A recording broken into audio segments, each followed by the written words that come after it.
Hello fellow readers and welcome to another Deviant Fun's video. This time it won't be a review video, though I'll throw some words on the books that I read, but there's so many few that there won't be much review. It will be mostly leaf-throughs. So I've got a full box, so maybe this will branch into two videos, but yeah, let's start with no further delay, except for first reminding you that you can find all these books at deviantfun.biz. We ship to all EU, and shipping costs, well, they're variable according to the size of the books, but yeah, they're affordable. Okay, so let's start with Chip Zdarsky and his incursion on the digital first launch. So we launched this via Amazon on its Comixology platform. It was the 2020 Eisner Award winner for Best Digital Series. So rideshare driver Janice Chan has enough to deal with, from annoying passengers to overbearing parents. But when she picks up a pair of mysterious passengers who are pursued by otherworldly forces, Janice realizes that her already terrible day might be headed straight to hell. Okay, so let's take a look at the art. I haven't read this one. I haven't seen... No, I'm lying. I lived through it just to see how the art was. So you will see the protagonist driving a bunch of people until she drives the wrong people, according to the summary. That's what we understand. Let's just take a little look at the art. It will have to be quick, because like I said, there's too many books to show. This is how it looks, in case you were wondering, in case you haven't picked Comixology and you haven't read it in Comixology before. Now it's available on print thanks to Dark Horse. Thank you, Dark Horse, for printing this. Chip Zdarsky is currently one of the most beloved comics creators, so there's always great interest in his work. And so this is Afterlift. Okay. Next, Nock Terra, and I've read this one. So it's a sci-fi fantasy title that deals with the apocalypse, some kind of apocalypse. I say sci-fi fantasy because the science fiction here can't actually be called science fiction. It's fantasy science fiction, really, because it's things that couldn't just happen. So I won't read the summary. I'll do the summary myself. So what happens is that the world is being invaded by a bit like in Stranger Things. You have the negative zone. So someone has opened a portal, and some shades have started invading the planet in such a way that they act like a disease, and they contaminate every person that they come in touch with. So there are only a few Edens where humans can live safely, under commas, because the only thing that protects them is the light. So they have electrical power, so they can defend themselves from the dark. If you're standing in a dark corner, well, good luck to you, because you'll know what you'll be getting. So the main character is a girl. She has a brother, and the brother is struck ill by the shades. There's a process. The shades don't make you transform immediately, so there are ways of making the process go back, but it's very difficult. It's a bit like cancer. If you pick it up on time, you can reverse it. Otherwise, if it's too spread, well, just forget it. We know that's the drama, right? So this is somewhat similar. It's a disease that propagates fast, and what this girl does, and it's a family business, if I remember correctly, that she inherited. Well, she has a convoy that tries to, well, she actually does what she's paid for. Someone wants transportation from one safe place to another, she will do it. Of course, she'll have to pass through unsafe territories, but she has her weaponry, and her truck is special. But there will be lots of fighting, and apart from that, in the drama, we have some shady characters. I already passed through it. This guy all in black and his team. Somehow they seem to want the darkness to invade the earth, so there's some mystery there on what are their purposes and their intents. And then there's a special mission which involves protecting this guy and his nephew. How do you say it? Grandpa and, yeah, let's say nephew. And they also play an important role because there will be another enigmatic person that is his brother, that also knows something about what's happening, but it's tough to place the intentions of both of them, and what they know, what they don't know, which alliances actually are in place. So it's got a lot of mystery, it's got a lot of fantasy, it's got monsters, lots of action. This is by Scott Snyder, by the way, and Tony S. Daniel in the drawings. And this is volume 1, Full Throttle Dark. It just came out. Most of the books I'm going to show just came out, so it came out this month of October. Then, switching to something very different, The Collected Topi. This almost doesn't fit in the camera. The Collected Topi, Volume 6, Japan. That's where Street Fighter would jump in if I would edit my videos, which I don't.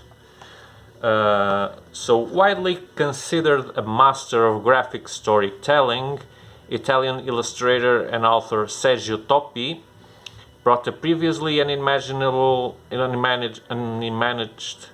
of artistry to the practice of sequential storytelling. His work has influenced many of the industry's most celebrated creators, inspiring the medium with his dazzling and unique creative direction. His body of work covers a wide array of historical periods, cultural settings, and global folk tales, which he brought to life through extensive research and cinematic flair. This volume collects 6 short tales of folklore from feudal Japan. So if you've been following this collection, it's like it says there, it focuses on a specific period, civilization, something like that. And then it digs up on the folklore around that time or those people, and it draws incredibly. Stop. He draws incredibly. Just look at this. So, but it's the storytelling isn't a traditional way of storytelling. So it takes some adjustment to Sergio Topi's work, because it's not that sequential storytelling that we're used to. It's a little bit different. We could say it's more artistic, metaphorical, or whatever. I haven't read this one, but the one I read, it was very different, the way that stories were told from the usual approach taken in comics. But as you can see, is a real artist. The artwork is fabulous.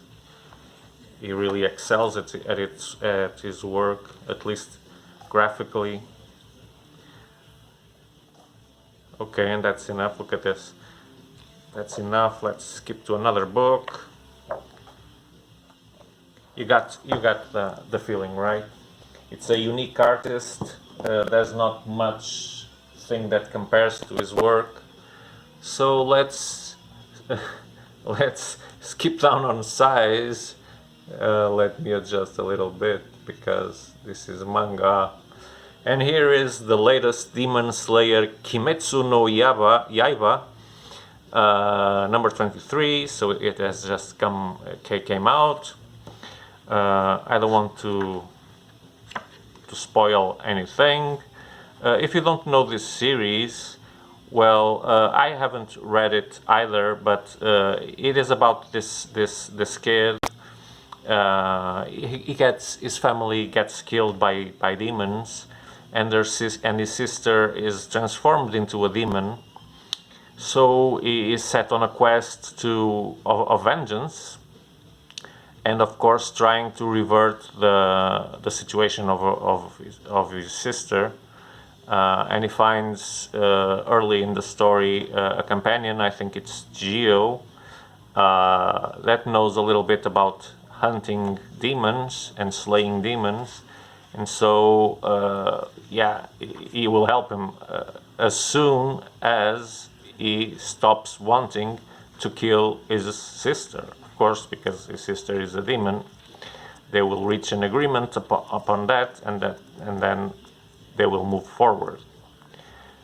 I think that's a very short summary given by someone that has never read Demon Slayer. But here it is, number 23, out in the stores and already here at Deviant Fun. Another thing that just came out, I think. I didn't check, and this normally doesn't say when it. Yeah, it doesn't matter. It's Lon Saga Book 11. I'm pretty sure it just came out. It's the last one of the saga. Let me show you the first one. The first one we have restocked because we ran out of it. This is about a young boy that wants to be a Viking more than anything. That's what he aims to be. His name is Thorfinn. So Thorfinn sat at the feet of great Leif Erikson and thrilled to wild tales of a land far to the west, but his youthful fantasies were shattered by a mercenary raid. Raised by the Vikings who murdered his family, Thorfinn became a terrifying warrior, forever seeking to kill the band's leader Askeladd and avenge his father. Sustaining Thorfinn through his ordeal and are his pride in his family and his dreams of a fertile westward land, a land without war or slavery, the land Leif called Vinland. And boy, did I like to read Volume 1. It was a very interesting manga, no doubt. We're trying to get all the volumes in these editions, these hardcover editions from Kodansha. This cover is amazing. Without the light reflex, it looks better. I can show you a little bit of the art. I don't want to spoil, like I said, but the art is very good. But what stands out is the way the characters are explored. It also helps that it deals with Vikings and things like that. For me, I like it. I prefer that kind of thing to science fiction, but that's just me, okay? That's my opinion. And I forgot to reset the zoom.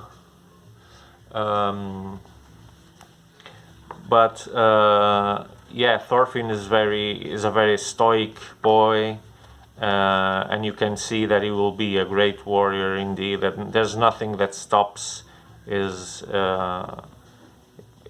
quest. He's really, really, really devoted. Okay, more manga. This time by Taiyo Matsumoto, and this is number 5. This is not a novelty.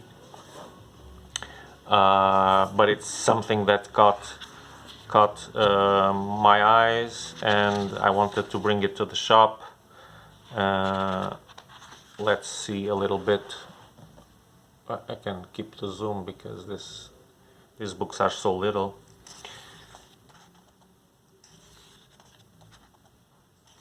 Here's some of the art. Let's skip a little bit forward.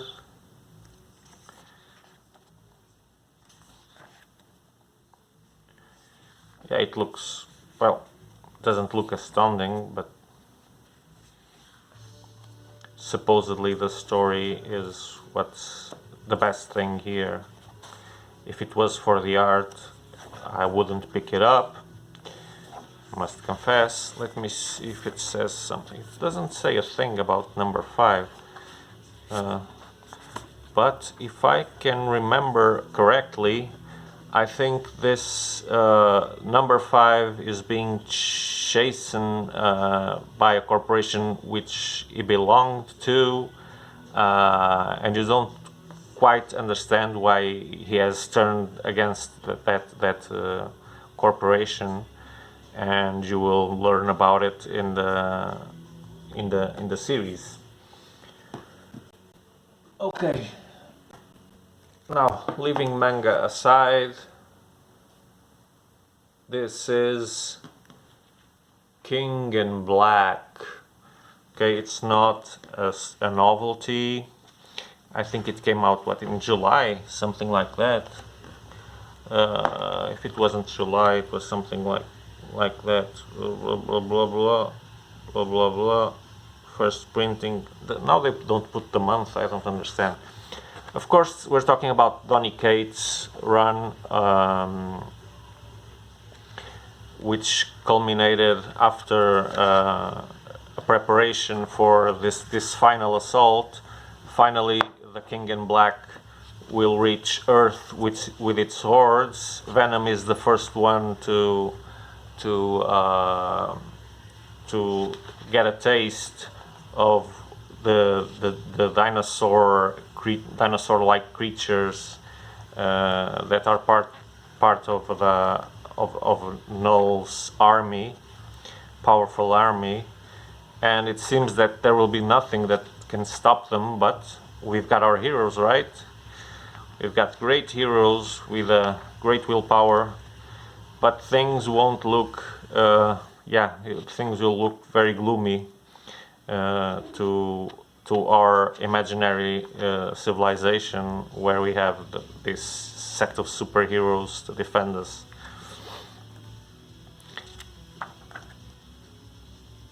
As you can see, the art is very good. The art is astonishing, and I didn't say the names. So we've got Donny Cates writing, of course, and we've got Ryan Stegman penciling. Okay, and inking with J.P. Meyer, together with J.P. Meyer, and then there are some color artists too. But the artwork is very good. And yeah, and if you haven't seen what Null is capable of, here's the volume to know what he can do and what the Earth's heroes can do against it.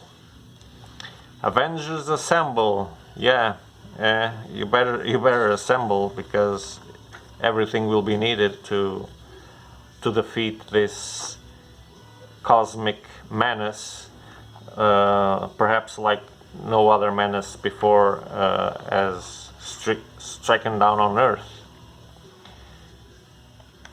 And that's it. King in Black. Null reaches Earth, right? Nothing very new from what I said. Another recent upcomer, and let me just adjust the space here, because otherwise I won't have place to put the books that I've already shown. So we've got Young Hellboy, the first title of Young Hellboy, The Hidden Land.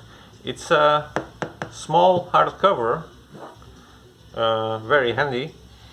So we'll see in this series of young Hellboy. Well, the title is suggestive. We'll see adventures that Hellboy had before he was an adult.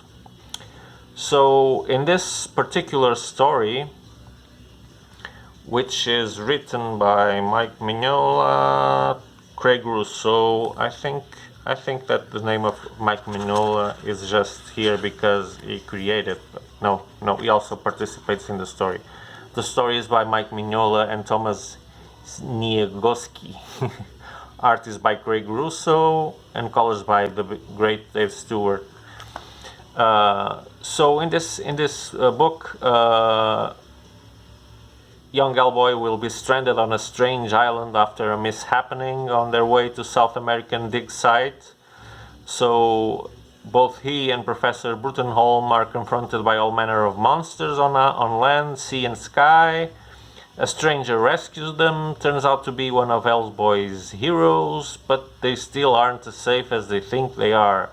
There's an old evil that the island protects and it is about to reawaken. So it will lead them to a desperate battle. So let's take a look at the art, shall we? Okay.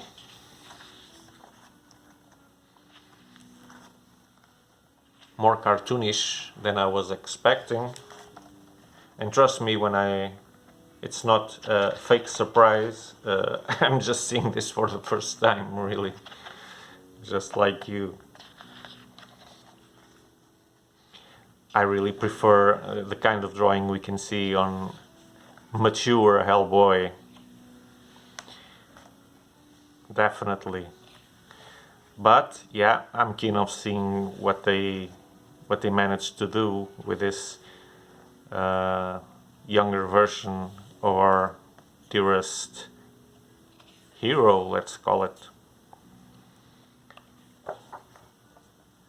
Yeah, that's how it looks like. I think that's enough. You get the point. There will be creatures and monsters like in every Hellboy book.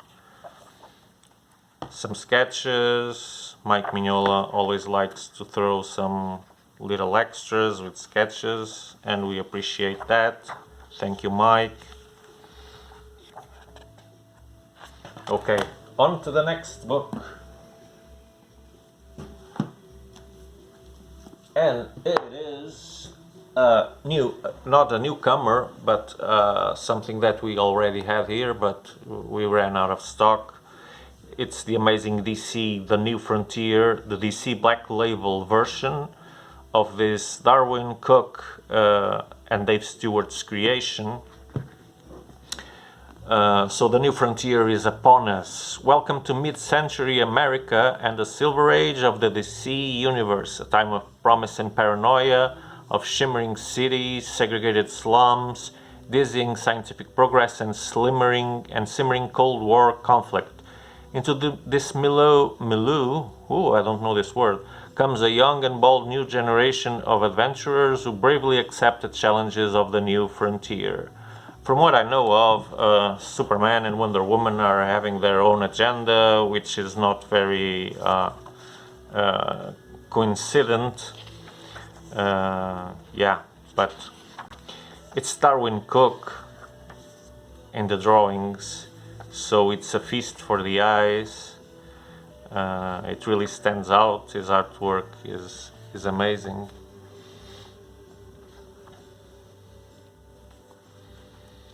Late Darwin Cook. Yeah.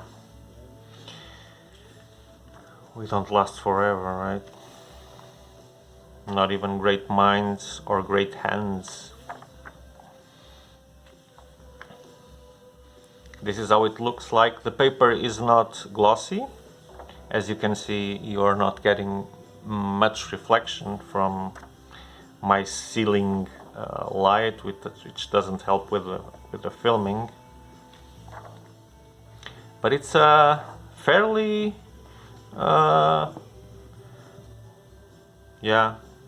fairly thick book. A lot to read here.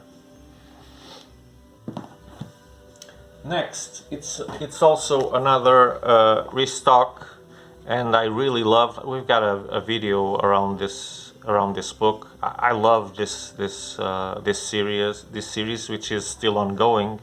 This is the Omnibus Volume 1 of Resident Alien. Resident Alien, I'll summarize it very quick. There's an alien that lives under the skies in our world.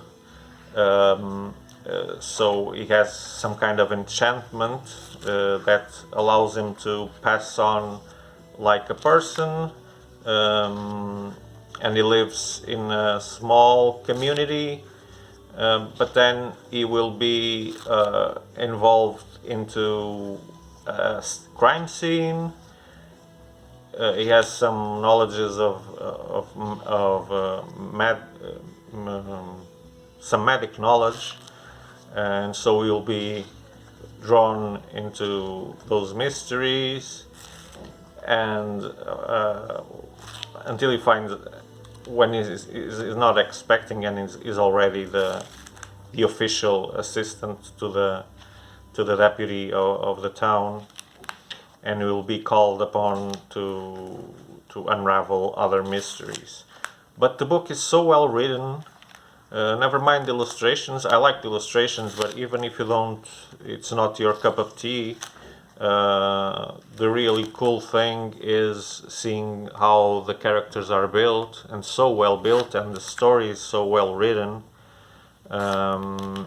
It's more of a police kind of book, not police noir, but whodunit type of book, with this extra part of him being an alien and not being completely invisible to everyone. There will be some people, at least one, that will sense that there's something wrong and different about him. And so he's always in the verge of, will I get discovered?